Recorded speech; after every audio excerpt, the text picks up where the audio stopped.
What do you think is the best part about announcing? Like I touched on the storytelling, you're delivering the message to the public and you get to be creative with it. And that's what I love, adding things into the race, sharing your knowledge. So it's so cool that so many people are listening to you at once. And you know you're going to make mistakes, but you always get to have fun with it. And that's what I love, kind of treating every race different. And you got to make it exciting, regardless if it's a 4-horse field or a full field. You got to do your best with it.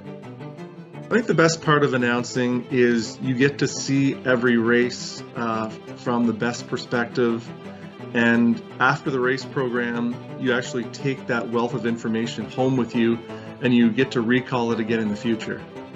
I think the best part of announcing is getting to go and get paid, I guess. So I was probably going to go to the races anyways on Saturday night. So to go there, it's maybe not as much as it was in the old days where sometimes there was barbecues afterwards and things because people are not stabled there anymore. So it's not like the old days where Jim Ainsworth was back there and there's a whole bunch of other people stabled, and now there's no stability on the grounds because most people want to be at a center. But I guess just being there on a nightly basis and getting to see the horses and also have probably one of the better views of the races up top in the eye in the sky, as Sugar would call it. Getting paid? No, I don't know.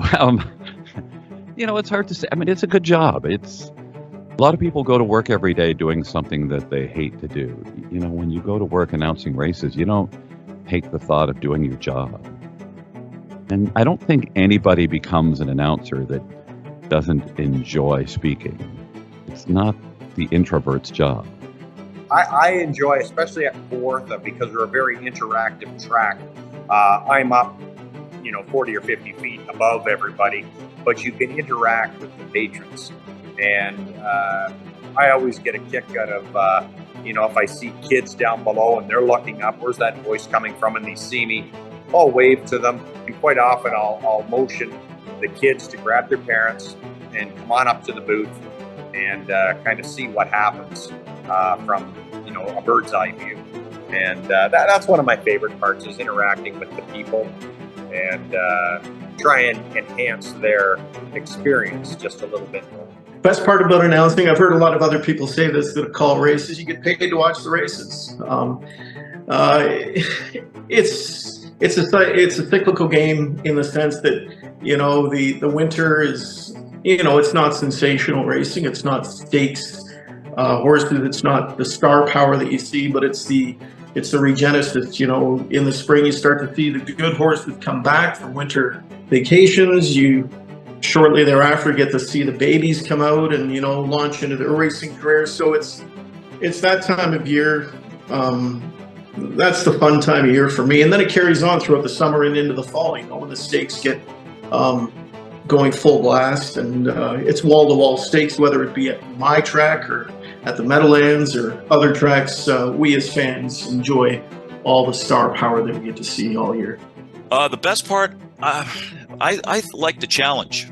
It's almost like a "what have you done for me lately" type of thing. Nobody cares how you sounded 2 weeks ago, or it's what can you do for me tonight. And I like the challenge, the pressure, and the sheer exhilaration of the live performance. It's a live performance. You're not watching a taped race on a television screen. It's live. It's happening right now, and you're dealing with the racing. A race's unpredictable element, the setting of the stage, the battle that ensues, and describing the ultimate finish with clarity, control, and just the right sprinkle, the right amount of excitement. And to try to do it flawlessly, is there a perfect race call out there? That's kind of the ideal you have in your head, or the idea going in. But I like that being on the cliff and looking down and the pressure's on. For me, the best part of announcing is, you're the conduit between the betting public and the horses out on the racetrack. So you're responsible for accurately and hopefully at least somewhat entertainingly communicating what is happening on the racetrack to the public, not only on track, but nowadays you've got people watching all around the world. So to get to be perched up high atop the grandstand, it's the best seat in the house typically, and to be the one kind of responsible for describing the action to potentially thousands of people. I think that's the part that I find the most rewarding when I get to do it. Best part of announcing for me, out in Alberta, a gentleman came to me one morning and asked about how things were going in the announcer booth, and I said, you know what, I love this. It just doesn't feel like I'm working. I get excited every time I go to work. He said to me on that day, when you get to do something you love, you'll never work a day in your life. I don't work. I call horse races. The best part of announcing is trying to make the race as entertaining as possible for the fans, whether somebody is there in person, whether these days you're watching via live stream or only have audio, trying to put the excitement in the race for everyone, young and old, and the participants, the owners, the grooms, the trainers. For me, we just built a couple of new grandstands down here on PEI. When I was at a little place called Dresden, we had a window to open up, and we were allowed to interact with the crowd type of deal, and hear the horses and hear the drivers on the track. And for me, that's the big thing. I like to just, at the end of the race, when we got a good crowd on the tarmac, you can almost relate to them at the end of the mile to hear their enthusiasm on the tarmac. So for me, that's a pretty good buzz. Best part about announcing, I guess, is being able to describe the action for people. I mean, hopefully adding your own signature flavor to the race while still letting people know, and they want to know, they've got money on the race or they own a horse in the race, what is happening. But just being able to describe the action during the race, everyone's focused on the race. Yours is the only voice they hear. It's up to you to describe it as best as you can. There's nobody else going to help you. There's no other voices talking. There's no take two. Whatever you say, it's out there. You can't take it back. And so being able to, and also no one ever knows what's going to happen in a race. Like, I mean, sure, we knew Shark Week was going to win 2 weeks ago, but still, I didn't know it was going to go 49-2. And just anytime the gate folds, anything can happen. It's not something you can plan. There's no script. And you just have to basically wing it. Every single race I've ever called, probably 50,000 of them, right? I called by the seat of my pants. And you have to be thinking quick. And it's up to you to let it fly and do the best you can every single race. And I do really enjoy that. I think the best part about announcing as a whole is that you get to do what your passion is. You get to do what you love. And I love horse racing. So you're at the track, which to me is just such a thrill. I mean, I go into the announcer's booth at Woodbine and I look out and it's just beautiful. And I look at the track and I think I'm very blessed to be here. And so that part of it is just the presence of having that opportunity and the fact that it's something that still is exhilarating to me. As a craft, I think it's the ability to develop a craft. There's something very rewarding about being able to polish and refine. And what starts out as really scratchy and what starts out as, I made mistakes here and it doesn't sound right here. And you're just working so sort of, in many ways, intimately with this craft as if it's your baby. Until you get to a point one day when you sort of relax and you just start to feel like it's things that were difficult are starting to come much more easily. And then you start to realize that some of the things you hung on to, you can let go of, and things come into your repertoire and you get experiences that develop your insights and your knowledge, and you start to play with it. And then you go, my gosh, this is kind of fun, because then you reach, it doesn't mean you relax out of being attentive, because the funny thing about horse racing is you're only as good as your last call in terms of race calling, and you've got to always remember the horses' names, whether you're in a short field, a big field, a low-class horse race, or a high one. But ultimately, there's that development of a craft that gives you something that you realize is something you've created or worked with that comes through you almost, that you've decided to really attend to constantly. And that's the pleasure of it. Because I think if you're not there for the craft, that should be to me, that should be the primary purpose for being a race caller. That gives you a sense of satisfaction, and it does, because racing is different. Every race is a new story, and every horse surprises you in a good or bad way, and every situation is different. So you're never ever given a dull moment, and even when it isn't dull and exciting, you don't have to make it exciting. And even when it's exciting and you relax into your own space, there's a calmness in you that can handle it. But when it's dull, that's okay too, because racing's got so many races coming up that you can just allow those moments to be as they are and not make them more than they are, because then you'll get light and shade later. So all these are things that make me happy about when I go home and I think, I really enjoyed some of those moments that day. But to me, it's the passion of being there. It's the fact you get to do what you love, and it's the ability to really learn what being a craftsman is. I'll put it this way. The one criticism that a lot of people have on my announcing is that I announce every single race like it's the little brown jug. And I don't mind that criticism, because I've always felt that for that particular moment, I don't care whether it's a 5,000 claimer, I don't care whether it's an open pace, I don't care whether it's a maiden race. That race has 8 horses in it. It has 8 drivers, 8 trainers. It has fans that have wagered on that particular race. And for that one race, at that time, is the #1 race in all of harness racing. And it might be as close to getting to the little brown jug for that owner, trainer, and driver that is in that particular race. So that's why I give everything I've got to call on each and every race. The ability to paint a picture for a person who may not be watching the race, who may not, through eyesight issues, be able to see the race, for a person who could be in their car listening to the call, that the ability to paint a picture so that a person can close their eyes and visualize what they're hearing is what any announcer, whether it's horse racing, sports, should be able to do. And I take great pride in being very descriptive but original, and allowing a person to close their eyes and say, I can see exactly where that horse is. So the best part for me is that no day is the same.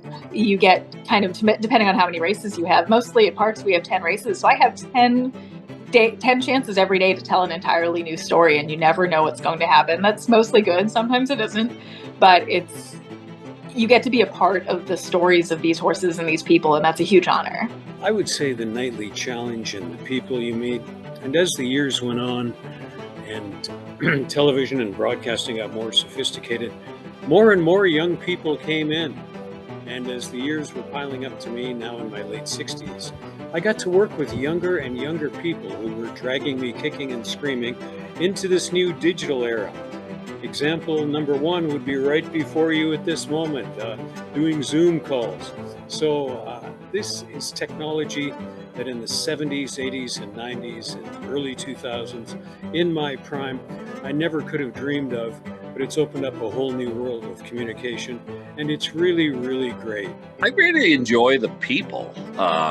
Before, as a racing fan, I was totally ignorant of all the work that goes into, the race day production, with the camera team, the judges, even some of the people, some of the runners at the track. And so, of course, I know the people at Clinton the best, and I just find the people so incredibly friendly, good people. And I've been, and I've had the opportunity to meet for the first time some people who are very immersed in horse racing, owners of horses, and they do love their animals. They love their horses very much. And so I think just kind of being a part of that, there's an awful lot of work that goes into putting on the race day, and it's great to be a small part of that. Good people doing their best to, proud of the work they do and trying their best to create a positive experience for everybody who comes to the track. I felt that at Hanover. I certainly feel that at Clinton Raceway as well. I think the best part about announcing is that things change every 15 minutes. You got new players, new faces. I think it's great that it's not like calling a baseball game or a hockey game where you've got your set players, or a football game. Things are constantly revolving and changing around, and to me, I think it's a challenge, but it's a good challenge. The lack of physical labor. No, it's a pretty physically there. It's not very strenuous. It's you can work on your mind a little bit, especially when they start adding a lot of races, 16 races, 5 days a week. It's out and ounce. It took its toll on me, so I have to space out when I get my days off. But just being able to be a part of the racing, because I wasn't going to be good enough to be a driver. I wasn't going to get the kind of ownership support to be a trainer, and this was my way to stay in the business and around some of the best horses. The best part is, just trying to highlight, the stars of the show, which are the horses and the drivers out there, putting on the show, interacting with the fans, trying to keep the fans informed about what's going on and add a little bit of excitement and some additional information for fans whenever I can. I think the best part is just when you have a really close race and, the passion coming up to the finish, trying to let everybody know trying to get the emotion of that moment into words, right? Because when you're racing a horse and you're part of that as a gambler or as a horse person, the emotion that you're feeling in that race is so hard to describe. And as an announcer, I'm trying to convey from my perspective as a horse person how you're feeling in that moment to the public. I like getting the excitement into the crowd. That's my thing. Like, whether there's 50 people outside or 5,000 people outside, doesn't matter what kind of race it is. I just like getting excited, and then getting everybody, whether they got a $2 bet on a horse or a $200 bet on a horse, get just as excited for the horse to come. That's the greatest feeling ever. Well, the best part about announcing is it's not work. I mean, anybody who's a true announcer does not consider what they do work in any way, shape, or form. It's so much fun. The creativity of it, the chance to be creative and to put your own flavor, to put your own spin on the picture, the live picture that you're seeing, and painting that picture for people who maybe are not able to see it, or people who are listening via, online or something like that, maybe who aren't getting a video stream. So you're, like I said, painting a picture. You're doing the play-by-play of a horse race. And just the challenge every week to try and make it sound fresh, to try and make it sound new, to come up with different little turns and little phrases to use, and that to make it very descriptive, I think is just so much fun and so creative. Plus, too, just getting to know everybody involved as far as the racing industry is concerned, getting to know the drivers, getting to know the horses and the owners and the trainers and that as far as this industry is concerned, and finding out their backstories and trying to work those little bits of backstory into everything when you're calling the races. It's just the whole thing like that. I just find to be just so much fun and so much of a challenge, but at the same time, just such an interesting thing to do. It's one of these jobs that, I get to watch racing for a living and get paid to watch racing for a living. And being a track handicapper, one of my favorite things when I was younger was stopping by the local mini mart when they'd have Meadows programs and picking up that fresh program and cracking open that page and seeing all the program information, and then to sit down and decipher that. And now I'm kind of the first one that gets the program. I get the proof every day right after the draw happens. And I get to do that every day. I get to look through that racing program. And calling the races to me is kind of secondary. I just enjoy the atmosphere. I enjoy being there. I enjoy the racing program. I enjoy the challenge of the handicapping. I enjoy telling people who I think is going to win and hopefully being right about it. I just enjoy all aspects of it. And it's not that, the calling the race is the most important thing. It's the whole job for me that I enjoy. One thing that I've announced many sports, and everybody used to ask me what sport did I like the best. And until I did horse racing, I would say they're really all tied.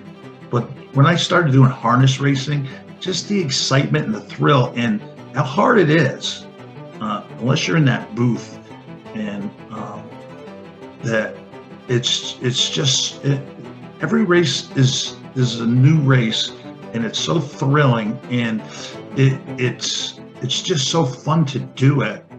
And at the end, whether it's a $3,000 purse or a $350,000 purse, it means a lot to the owner and the driver and everybody else. So I try to make it exciting for the one that wins $3,000 as well as the one that wins $250,000.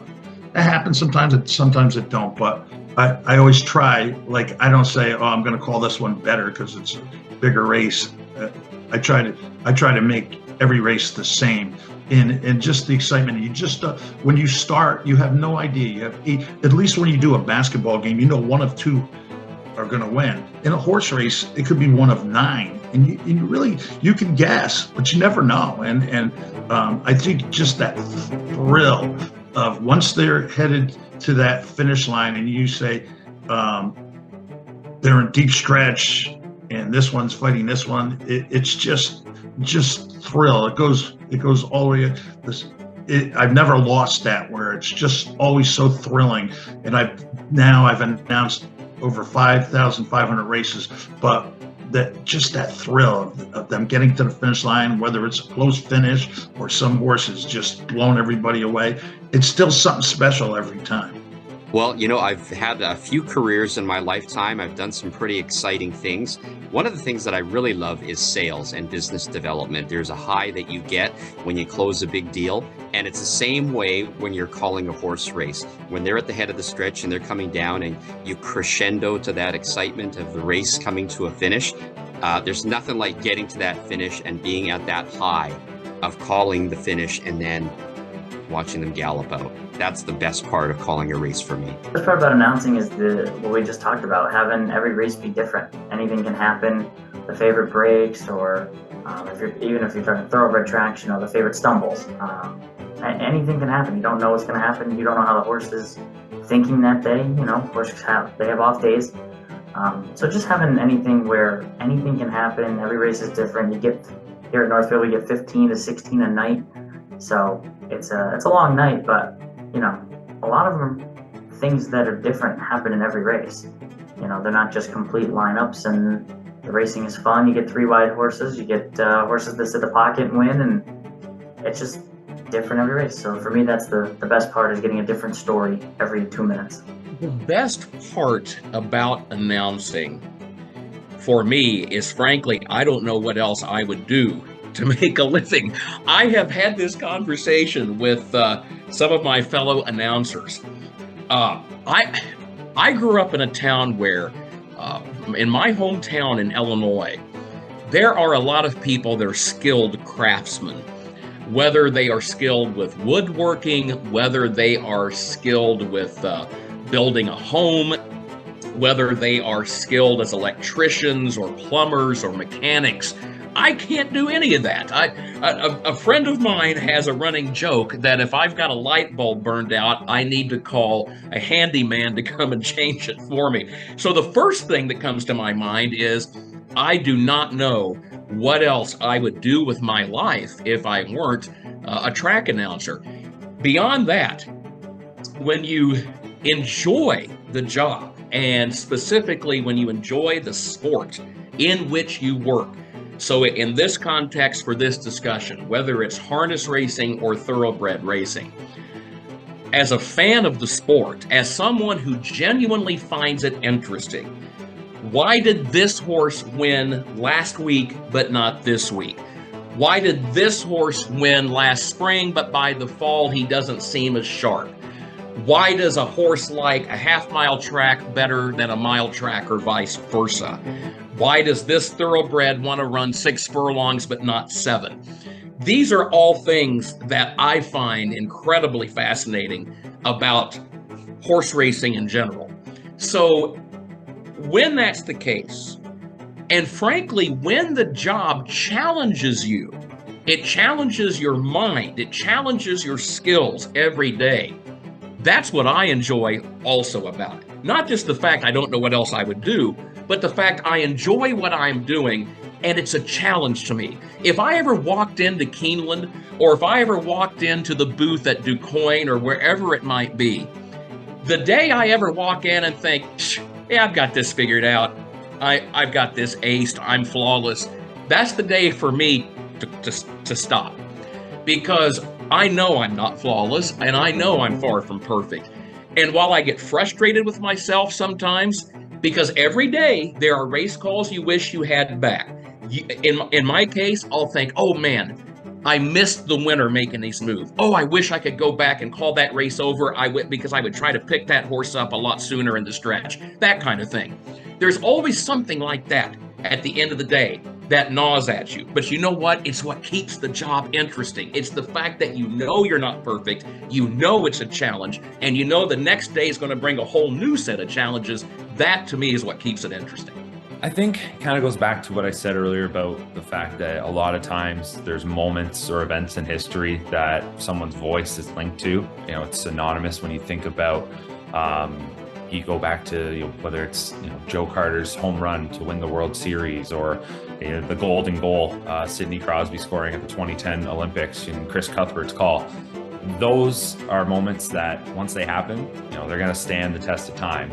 And I think that's one of the fun parts, is being able to be part of just moments, right? And for me, it doesn't matter if you're calling a big race or, maybe the lowest purse that's offered.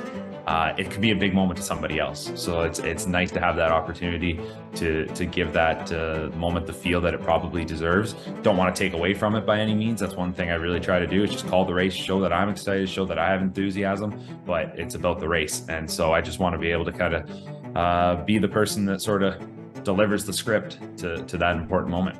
I would have to say that the best part of announcing is just, I think it's a simple fact in life. If you find something to do that you can make money at, that you like and enjoy, it's not work anymore. I can't wait to wake up and go to the racetrack. I have the same feeling now that I did when my dad used to say, all right, it's Saturday night, we're going to the racetrack. I was so happy. My dad would say, all right, let's go. And I couldn't wait, because there was a 45-minute drive from Gary, Indiana to Balmoral Park. And I couldn't wait, because about 10, 15 minutes away, you saw the lights of the racetrack, and I would just get so excited. I'm like, okay, now we're 15 minutes away. We're 15 minutes away.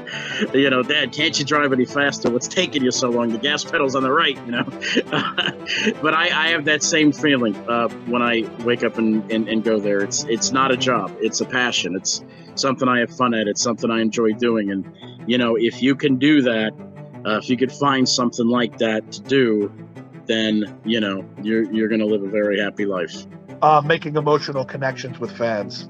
By far and away, that's my favorite part of the job, is being able to connect on an emotional level with the fans. There's really nothing better than that. Everyone has to listen to you for 2 minutes. Like, you know what I mean? Unless you do what I do and mute people, but you're kind of the show a little bit. And it's kind of a weird feeling, because you are the show without being the show. You're so a part of it, but you're kind of the faceless figure, right? You're just this voice that comes down. And something that my co-anchor at Miami Fair used to say, Mike Williams used to say, is like, everyone wants to hear the announcer, right? If the microphone's not working, if there's something wrong with the speakers, it ruins the whole race, right? Like, you're just watching horses run around in a circle. It doesn't really feel the same thing. So it's kind of this weird electric feeling about being a part of it, because there's no way in hell you're getting me in a sulky. No way in hell. And I respect the animals too much to do that job, and I respect drivers for risking their health to do that, but there's no way I'm doing it. So it's a good way of being a part of the race, feeling that electricity in the air, and being a part of it, and kind of a good way of being remembered, right? Like, people just have this weird thing of wanting to be remembered as a human, right? And either being your name on a trophy or a name on YouTube or something, right? And it's just a good way to be like, hey, even if I never call another race again, at least I got to say I did it for a few years, right? So what I like is no two races are the same, no two games are the same. That's the beauty, I think, of what we do. We have an opportunity to describe a theater that constantly changes. It's like a play, it's like a movie scene. especially if you haven't seen the movie. If you haven't seen the movie already, you don't know what's going to happen. That's the beauty of what we do. We don't know what's going to happen during the course of a race. You know, like I mentioned earlier, with Wayward Son winning it 30-1. You know, when you see a long shot, nobody thought that was going to happen. That's why the horse is 30-1. You know, and some of these great stakes races, the theater is unbelievable. You know, think about all the Pepsi North America Cups at Woodbine Mohawk through the years, the Canadian Trotting Derby, the Little Brown Jug, all of the great stakes races we have all throughout North America. Well, you know, if every favorite won those races, you know, then it would be kind of boring theater. But instead, you know, every now and then we've had to watch, you know, 1-9 favorites, you know, win by a nostril hair because they had to fight for it the entire time. And we get to describe all of that theater to people. And I think that's the fun part for me is, you know, every time we look at the racing form and we go, okay, this race is probably going to go this way. Well, 40% of the time, maybe it doesn't go in the form that you think it's going to go. And that's what I love the most about it. Is no two races are different. Sometimes stakes races can be a little chalky if the favorites are on their game, and you have an idea that they're going to win. We had that in our Maryland Sire Stakes program Thursday night at Rosecroft, but that's because those are good horses. Good horses, in theory, are supposed to win, but you know they had to earn it. A couple of them had to really earn it, and you know that's the beauty of being able to describe it to the people that are watching. That's really tough. I mean, for me, it's kind of different in terms of like what we do here at Tioga. And so best part of announcing for me is when we can bring people into the booth with us to kind of experience racing from a new standpoint. I think a lot of people just hear this voice in the sky at the track and, you know, yeah, we're like a real person and very welcoming. Pack the booth, hang out with us for a day, and we do that. I mean, I had a gentleman. This is a true story. So this year, not this year, but at Tioga, we play games between the races, right? Like we just whatever it is. Like I kind of run it like we used to run minor league baseball. Like between the innings, we play games with the fans. We do the same thing at Tioga. So I run up and down stairs from the booth to the apron to host these games. So I'm playing a putting game, a golf game. And after the game, the guy who was the contestant said to me, you know, I think I can call a race. I'd love to try it. I said, sure, pick one and come on up today. And he did. And he nailed it. So it's things like that where, you know, to me, I think there are, and I don't know any, I'm not mentioning names, but I just feel like a lot of people kind of hold on to this like sacred microphone. I've earned this microphone. I've never given it up. And I'm like, yeah, like we let kids call the races here. I mean, I do kid caller on Sundays. I had like a 6-year-old caller one. And I mean, that was maybe a little too young, but the payoff of the 6-year-old kid caller, when I have a microphone too, so I can help them through the race. There's no real dead air or anything. I say, hey, which one won? And she goes, the red one, like the red one. Like that's such a cool moment. So for me, when we can invite people into the booth, when we can build these memories for people, hey, did you go to Tioga Downs? Yeah, I did. I got to go to the booth. I met the announcer. It was very, you know, it's a new experience. Like, that's what you want. Like, don't shut anybody out. We need to be welcoming in everybody, especially in harness racing, right? Like, that's what we want to do, is build those kind of indelible memories. So that's my goal up here. So maybe that, to me, is probably the best part. Well, for me, it's being able to tell the story of the race, and it's unpredictable. There's times that you know, you think the fans anticipate certain things, but there's things they can see and there's things they can't see, and so trying to, you know, incorporate that into your call. You know, when somebody steps up, almost like in another sporting event, when somebody just has an absolute great race, when a horse is parked out for most of the race and still manages to win and puts in a gutsy effort, or you know, like again, like the Nike's Cowgirl, like somebody comes from the clouds and you know, wins, and not everybody loves an upset because, you know, people have money wagered on it, but certainly, like, you know, the day that Rotten Ronnie upset Woodmere Steel Deal there, you know, there was, when you can hear fans cheering, you know, as you're announcing a race, that's another thrill, because people are getting excited. They're getting excited for the horses, of course, and the drivers that are performing well, but hopefully they're excited because you're creating some, some excitement for them, and so it's every race is different, and but yet it's my job to bring the crowd into it as fans and bettors, and hopefully make it as thrilling as possible. And so I tend to be quite excited during my race calls. I think that might be a maritime thing. I probably inherited some of that from the likes of Vance Cameron, who's certainly one of the best, and that tends to be our style. I think more so in Atlantic Canada, but I think it's just the way we approach the races and the style of the races here and the action. And anyway, it works, and it might be a little different than in other parts of the country, but that's all right too. The best part about announcing is actually doing it. It's just actually being the voice of the race. Not just listening to the guy upstairs, but actually being the guy upstairs and trying to paint a picture for for anybody that's watching or maybe not watching. Try to be as descriptive of the race as you can, and make it so I know this might seem a little bit off color, but make it so Ray Charles can understand. A person that's blind. Paint them a picture that they can see the race. They can see it in their mind. They're like, oh man, this is happening, that's happening.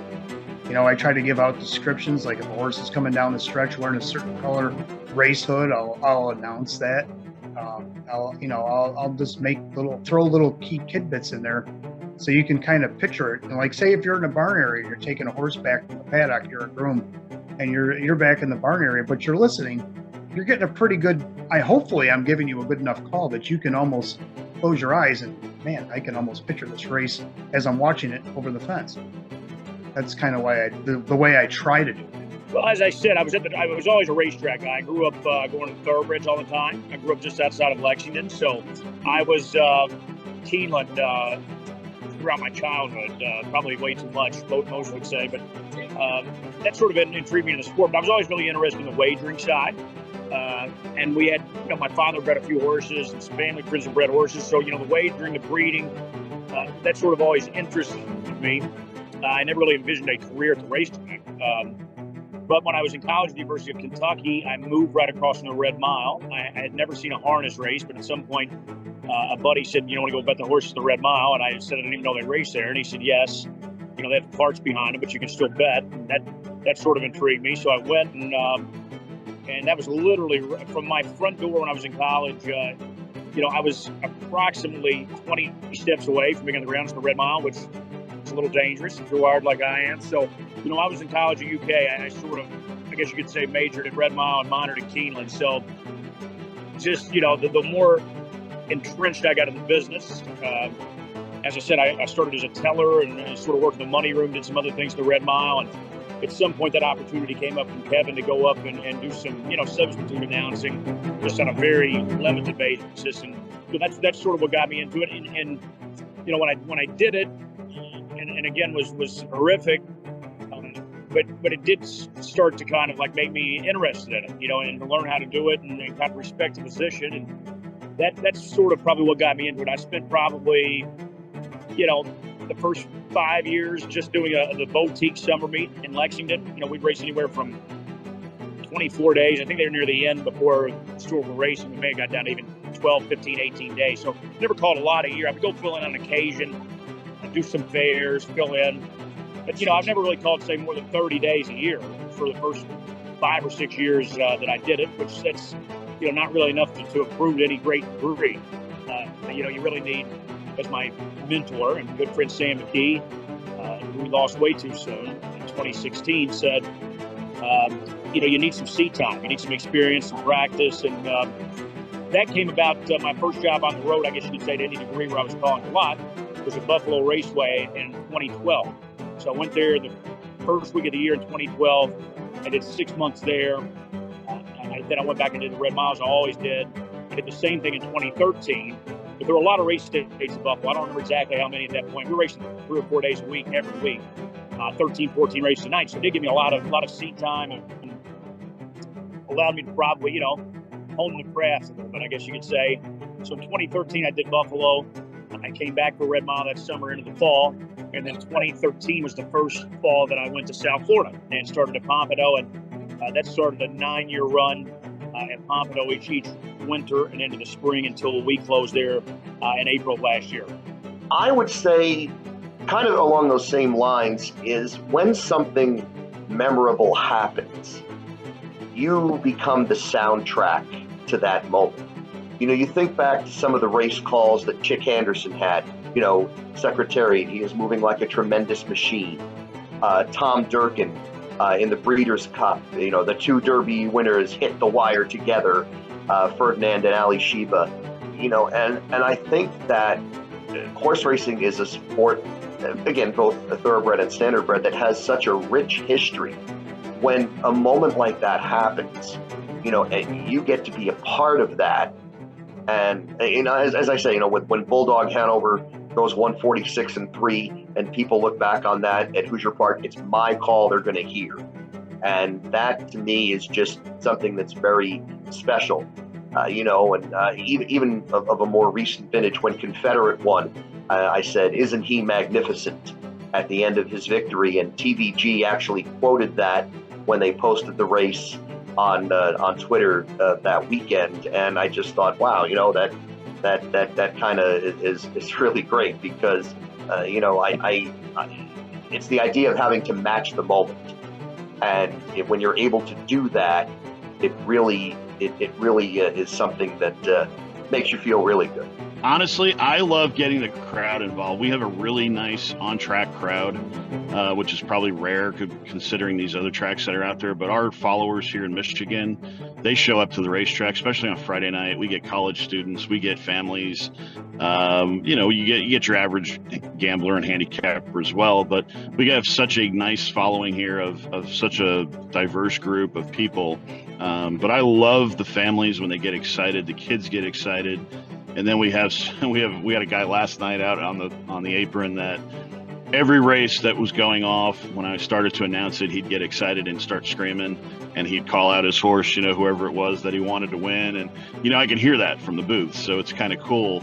And so they feed off my energy, and I kind of feed off of theirs. So I get excited. I'm a very animated announcer, and so I think that's the most fun part about it, is being able to feed off that energy and then feed it right back to the fans, you know.